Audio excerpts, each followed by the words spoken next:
একটু আপনার কাছে জানতে চাইবো যে যখন লোকসভা ভোট হয় তখন তো নরেন্দ্র মোদীকে সামনে রেখে প্রধানমন্ত্রী পদপ্রার্থীকে সামনে রেখেই ভোটটা হয়, কিন্তু বাংলায় যখন বিধানসভা ভোট হচ্ছে তখন কেন কোনো মুখ সামনে রাখা হচ্ছে না? মমতা বন্দ্যোপাধ্যায়ের সঙ্গে লড়াই করার কোনো মুখ নেই, তাই কি?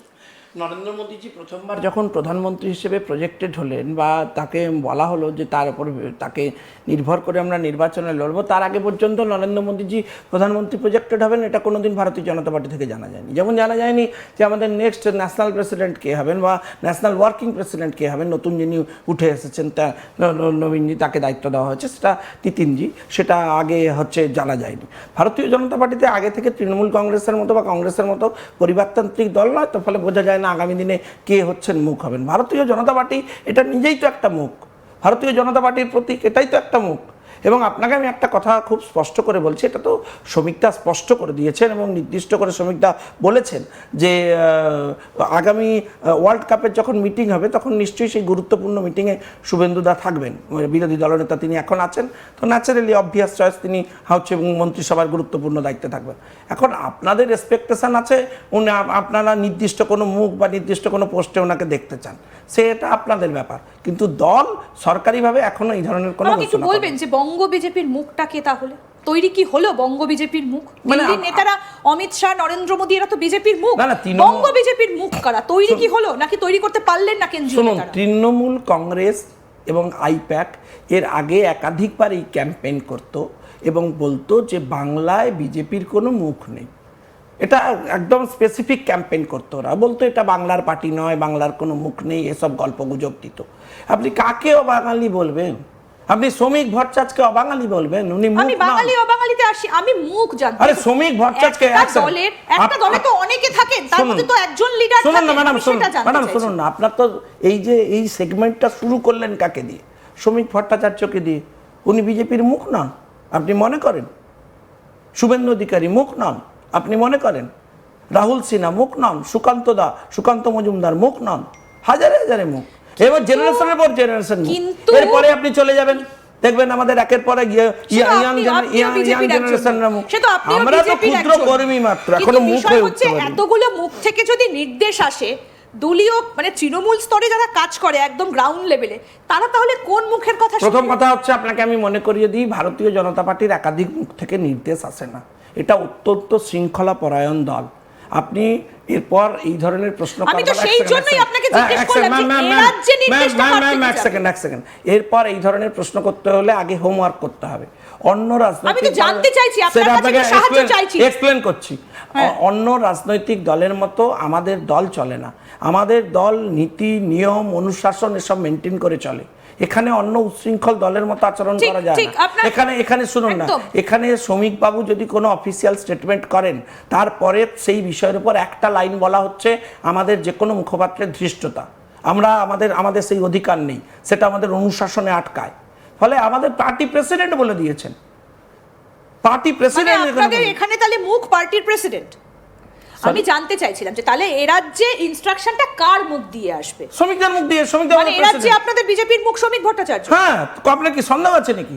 পার্টিতে যিনি প্রেসিডেন্ট তিনিই আমাদের মুখ, তিনি যা বলবেন তাই। তিনি কালকে বলবেন যে আপনি হচ্ছেন কালকে মুখ্যমন্ত্রী, আপনি মুখ্যমন্ত্রী। তিনি বলবেন যে কালকে আপনার কাজ হচ্ছে পার্টি মিটিং যতজন করতে আসবেন তাদের জন্য গেটের বাইরে পাহারা দেওয়া, তার কাজ তাই। তিনি পাহারা দেবেন বাইরে দাঁড়িয়ে, তিনি দায়িত্ব নিয়ে সেই কাজ করবেন। এটাই তো পার্টির গঠনতন্ত্রের অনুশাসনের নিয়ম। এখানে পার্সোনাল চাওয়া পাওয়া, নিজের এরিয়া অফ ইন্টারেস্ট এসব কিছু দাঁড়িয়ে। আমি এটা আপনার থেকে জানলাম যে এই রাজ্যে বিজেপির মুখ হচ্ছে শ্রমিক ভট্টাচার্য। আমি এটা আজকে শুনুন, আজ তাকের মতো একটা বহুল প্রচলিত সংবাদ মাধ্যমে আমি আজকে এসে জানলাম যে পার্টির প্রেসিডেন্ট নাকি পার্টির মুখ নয়। এই তথ্য আমি মুখ্যমন্ত্রী, আমি তো সেটাই জানতে চাইছি যে এতগুলো মুখ, আপনিও তো একজন বিজেপির। আপনি ভুল করছেন, আপনি তাহলে প্রশ্নটা ঠিক করে ফ্রেম করুন। আপনার প্রশ্ন আমার একটাই প্রশ্ন, আপনি যদি আমাকে 100 বার আপনি আমাকে 100 বার প্রশ্ন করবেন যে আপনার পার্টির পশ্চিমবঙ্গের মুখ কে, আর আমাকে বলতে দিন। আপনি যদি আমাকে কোশ্চেনটা না নেন তাহলে আমি কাউন্টার করার সুযোগ পাবেন না।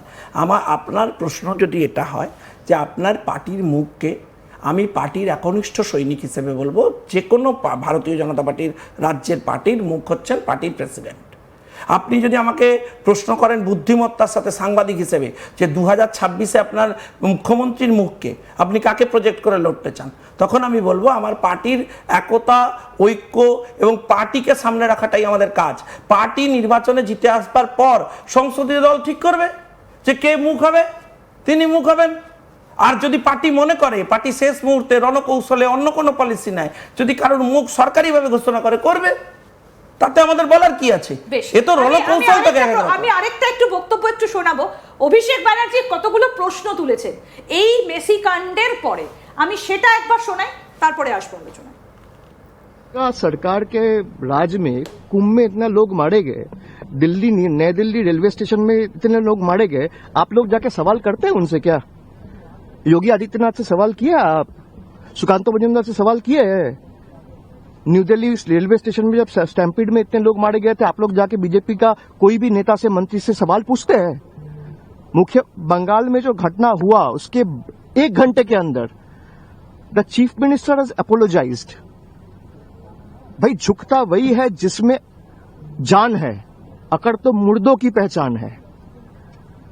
हम झुके हैं जनता के सामने, जिसके ऊपर आरोप है उस पुलिस ऑफिसर से लेके स्टेडियम का जो मैनेजमेंट का टॉप पोजीशन में है, उससे लेके मिनिस्टर से लेके सबके खिलाफ एक्शन लिया जा रहा है। আসবো, সবার ওপর ব্যবস্থা নেওয়া হচ্ছে, তারই দম আছে যে ঝোঁকে। এরপরে কি আর আপনাদের কিছু বলার থাকে? কারোর ওপর কোনো ব্যবস্থা নেওয়া হয়নি। প্রথম কথা হচ্ছে ইরেসপন্সিবিলিটি, ভুল বলে চালিয়ে দেওয়ার কোনো মানেই হয় না। অরূপ বিশ্বাস ভুল করেননি, অরূপ বিশ্বাস দোষ করেছেন। দোষ করলে তার পানিশমেন্ট হয়। ভুল তখনই হয় যদি কেউ না জেনে করে থাকেন।